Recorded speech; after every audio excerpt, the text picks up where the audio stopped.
बिस्मिल्लाहिर्रहमानिर्रहीम।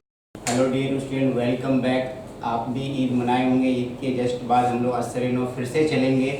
जैसे हम लोग पीछे क्लास में पढ़े थे स्लीप से रिलेटेड, जो क्लास 8 रेडियंस, जो बुक का नाम बच्चों रेडियंस है, ये आपका रेडियंस का बुक जो क्लास 8 के लिए है, आपके लिए है बच्चे। बुक का नाम रेडियंस। स्लीप चैप्टर से हम लोग जस्ट पीछे जाने थे। स्लीप से रिलेटेड कुछ चीज़ें कि सोने से स्लीप हम लोग क्यों करते हैं, कितने घंटे सोने चाहिए हम सबको, हम बच्चों को कितने घंटे नहीं सोने चाहिए, और नहीं सोएंगे तो क्या क्या कमी आएगी, और ज़्यादा सोने से क्या क्या कमी आएगी, कितनी बीमारियां हो सकती हैं कम सोने से या ज़्यादा सोने से। बच्चों एवरेज एज है, इसी से रिलेटेड आज हम लोग स्लीप से रिलेटेड कुछ एक्सरसाइज को सॉल्व करेंगे। हम लोग स्लीप से जाने थे, एक इट इज सेड कहावत है बच्चों के, early to bed early to rise makes a man wealthy healthy and wise.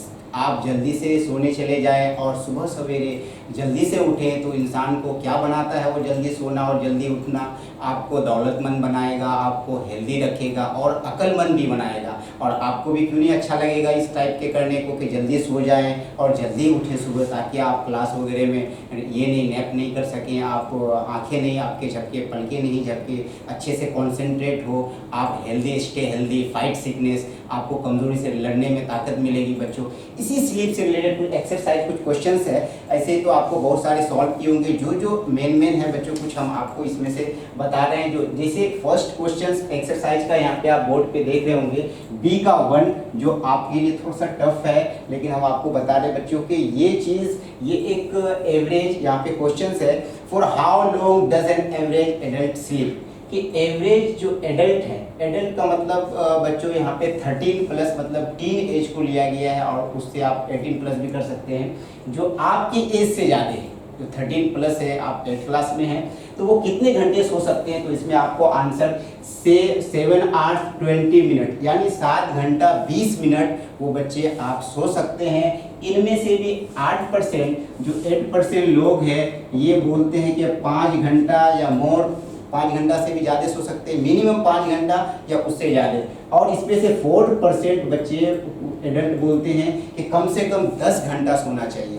तो इसी एडल्ट का 7 घंटा 20 मिनट जो एडल्ट एवरेज एडल्ट होते हैं, इसी में 8% बोलते हैं कि 5 घंटा या उससे ज़्यादा सोना चाहिए, और उसी का 4% बोलते हैं कि नहीं 10 घंटा या 11 घंटा के लगभग में सोना चाहिए। ये क्वेश्चंस का आपका आंसर है। और चिल्ड्रेन, जो आप हैं बच्चों, जिस एज में आप हैं, आपको कम से कम 10 to 12 आवर्स सोना है, इससे कम नहीं, ताकि आप अच्छे से क्लास को अटेंड कर सके, कॉन्सेंट्रेट हो। जो बच्चे बेबी हैं लेस देन 5 ईयर, जो 5 से कम के एज के हैं, वो आपके 5 साल के 14 से 18 घंटे हम सोना चाहिए। हमें 14 से 18 घंटे उसको सोना जरूरी है। क्यों सोना जरूरी है, तो इसका आंसर को पूरे क्लियर, लेकिन अपने अपने अकॉर्डिंग सेंस से देते हैं कि आपके ऑर्गन जो है ग्रोथ करेंगे, आपके माइंड डेवलप होगा, आपके बॉडी में ग्रोथनेस आएगी, ताकि आपका जिस्म जो है ग्रोथ ले, और आपके अकल बढ़े, बुद्धि बढ़े, अपने इल्म को और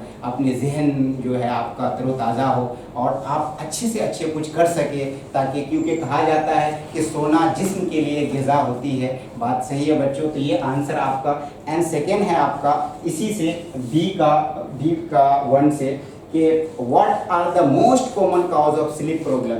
क्या स्लीप प्रॉब्लम से अगर आप ज़्यादा सो लेते हैं, या फिर सोने में हिंड्रेंस, जो सोने में आपको तकलीफ दे चीज़, कौन ऐसी चीज़ आती है जो आपके सोने में तकलीफ दे सकती है। तो बच्चों जनरली आप साइकोलॉजिकली सोच सकते हैं, बहुत सारे टेंशन भी हो सकते हैं, लेकिन हमें क्या टेंशन है, आपको क्या टेंशन, हमें तो पढ़ना है बस। लेकिन कुछ बच्चे आपकी ही बुक से है कि हो सकता है नॉइज़ हो, आवाज़ हो, या लाइट हो, बहुत ज़्यादा लाइट जलने से भी हम सो नहीं पाते हैं, या तो बच्चों फिर हीट प्रॉब्लम हो, जैसे हीट हो, गर्मी हो, पंखा नहीं चल रहा हो, इस टाइप के प्रॉब्लम से हम सो नहीं सकते हैं, या सोने में हमें दुश्वारी प्रॉब्लम आ सकती है। तो इस टाइप से प्रॉब्लम को हम आपको आंसर में लिख सकते हैं कि ये है। या फिर स्लीपिंग पिल्स भी है, कि आप बहुत किसी को नींद नहीं आती है, तो इंसोम्निया की बीमारी होने पे ये आ जाती है। क्यों, अगर स्लीपिंग पिल्स यूज़ करते हैं तो सोने वाली दवाई, जो नहीं करना है किसी भी हालत में बच्चे। एंड थर्ड जो है सी है, इसी का बी के 1 का सी वाला है, tell some of the factor which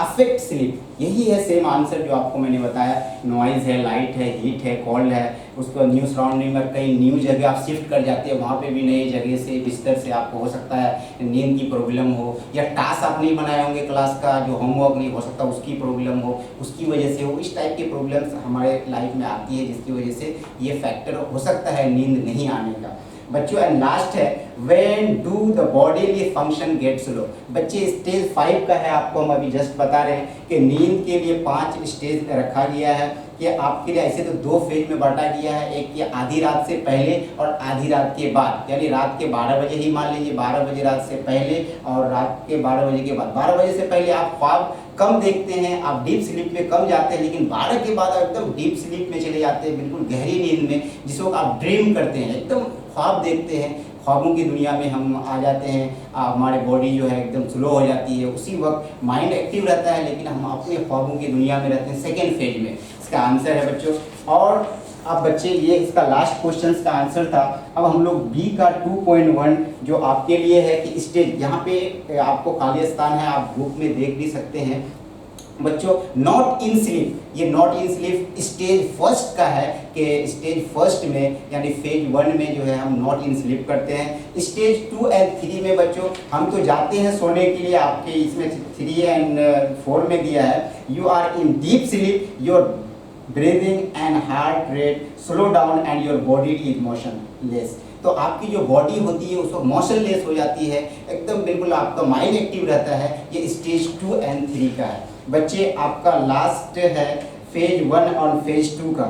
and 5th में भी है आपका your brain is active and body is motionless. बिल्कुल आंसर सही है। फेज 1 और फेज 2 में दिया हुआ है बच्चे कि फेज 1 में क्या है, वही चीज़ जो जस्ट मैंने अभी डिस्कस किया कि रात के 2 पार्ट को ले लीजिए, एक 12 से पहले और एक 12 के बाद। फेज 1 में 12 से पहले ले लीजिए, जिसमें आप ख्वाब नहीं देखते हैं, डीप स्लीप गहरी नींद में नहीं जाते हैं, और 12 बजे रात के बाद आप डीप स्लीप यानी गहरी नींद में जाते हैं, जिसको फेज 2 का नाम दिया गया है। ये आपका क्वेश्चन आंसर का कुछ ये पार्ट था बी का 2.1 बच्चे। आप एक यहाँ पे आपको ग्रामेटिकली कुछ हम आपको बताते हैं। सी का 2 में ये क्या होता है बच्चे, एक चीज़ गौर से देखेंगे आप, ली का पावर ऑफ ली में कितना पावर होता है आप देख सकते हैं। ये जो ली वर्ड है, पावर ऑफ ली, ये जो ली वर्ड है इसके बारे में आपको बताने, ग्रामेटिकल पार्ट है, इसमें कितना पावर होता है। देखिए ये ली वर्ड है, किसी भी नाउन में अगर आप ली लगा देते हैं तो एकदम डायरेक्ट वो एडजेक्टिव बन जाता है। और यही एडजेक्टिव में अगर आप बच्चों एडजेक्टिव में ली लगा देते हैं तो ये ली वर्ड से आपको एडवर्ब बन जाता है। तो जैसे हम एग्जाम्पल आपको देते हैं, ये ली एक ग्रामेटिकल पार्ट है, जो ली से आप क्या समझते हैं, कैसे आप इसको बना सकते हैं। जैसे नाउन में ली लगा देंगे बच्चों, एक नाउन का कोई वर्ड लेते हैं, फादर, FATHER, फादर। इसी में बच्चों देखिए हम ली लगा के इसको बनाते हैं, FATHER, लास्ट में एट द एंड, मतलब सफिक्स लास्ट में, वर्ड के लास्ट में, फादरली। फादर मीन्स पिता, बाप, और फादरली बाप जैसा, जिसे आप दूसरे वर्ड में बोल सकते हैं लाइक फादर।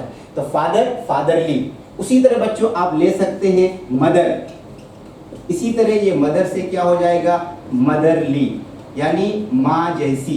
ये माँ है, कहीं आप देखते होंगे आपके माँ की शक्ल की हो, आपके माँ के तहजीब की हो, तो आपको लगता है जैसे माँ जैसी है, तो आप लाइक मदर भी कर सकते हैं या मदरली। ये क्या है बच्चों, नाउन से एडजेक्टिव कैसे बनता है, सिर्फ ली लगा के वो एडजेक्टिव बनता है। लेकिन कुछ वर्ड ऐसे भी हैं कि आपको एडजेक्टिव तो है लेकिन वो एडवर्ब बन जाएगा। कैसे, किसी भी एडजेक्टिव में अगर आप ली लगाते हैं वो एडवर्ब बन जाता है। आप देख सकते हैं, एक एग्जांपल आपको देते हैं, वाइज, ये एडजेक्टिव वर्ड है। अगर हम यहाँ पे वाइज को आपके लास्ट में, वाइज के लास्ट में ली लगा देते हैं, वाइजली। वाइज का मतलब होता है बुद्धिमान, अक्लमंद, और वाइजली बुद्धिमानी से, अक्लमंदी से।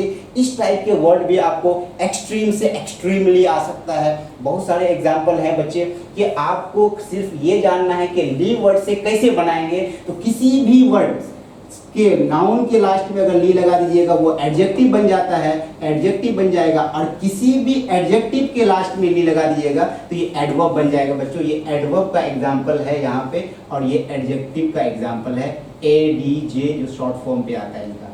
तो ये आप ली के बारे में जानने के ली का पावर ये होता है कि किसी नाउन में अगर ली लग गया एडजेक्टिव और एडजेक्टिव में ली लग जाता है वो एडवर्ब बना देता है। बच्चों एक और चीज़ है आपकी जो थोड़ा सा आप समझ लीजिए, इसमें क्या है आपके बुक से रिलेटेड ही है।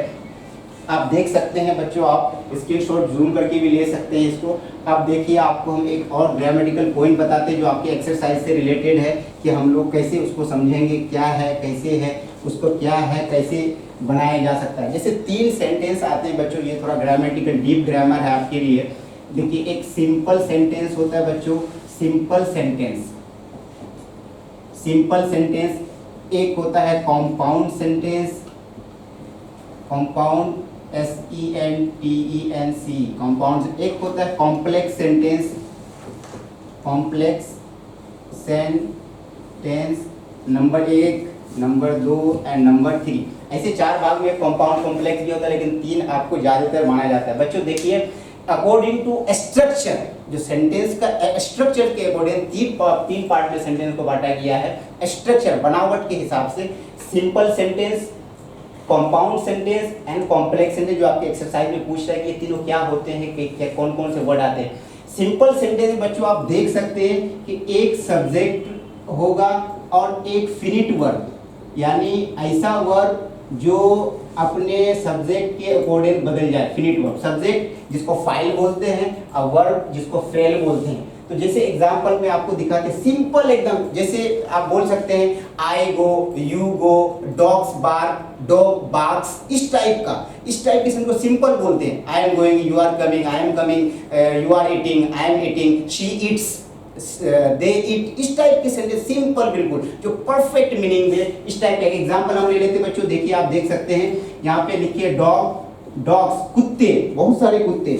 तो आप यहाँ पे आप देख सकते हैं बच्चों के कुत्ते, और यहाँ पे फिनिट वर्ब मतलब ऐसा वर्ब जो सब्जेक्ट के अकॉर्डिंग चेंज हो जाए। जैसे कुत्ता भौंकता है, कुत्ते BARK, बार्क्स नहीं होगा, ये बार्क होगा क्योंकि इधर प्लूरल है। तो ये जैसा सब्जेक्ट वैसा यहाँ। अब इसी एग्जांपल को दूसरा देखिए बच्चों, यहाँ पे डॉग BARKS, तो इसी को बोलते हैं फिनिट वर्ब। ऐसा वर्ब जो अपने सब्जेक्ट के अकॉर्डिंग, फाइल के अकॉर्डिंग बदल जाए। तो यहाँ पे डॉग्स के बार्क देख सकते हैं आप, यहाँ पे डॉग है, बार्क्स है, क्योंकि ये सिंगुलर है, वाहिद है, इसलिए यहाँ पे प्लूरल वर्ब, ये प्लूरल सब्जेक्ट है इसलिए सिंगुलर वर्ब। इसको सिंपल सेंटेंस बोलते हैं, जो बिल्कुल ही एक सिंपल सेंटेंस मीनिंग दे दे आपको, एकदम सिंपल सिंपल, इसमें एक सब्जेक्ट होना चाहिए, एक वर्ब।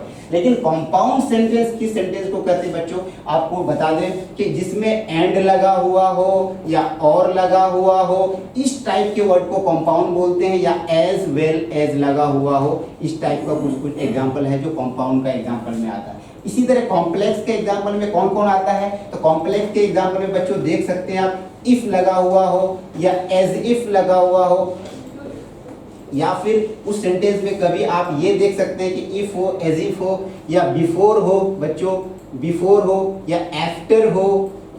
इस टाइप के एग्जांपल आते हैं कॉम्प्लेक्स सेंटेंस के। एक एग्जांपल हम इससे ले लेते हैं, इसका कंपाउंड का बच्चों देखिए, आप देख सकते हैं मैन मेड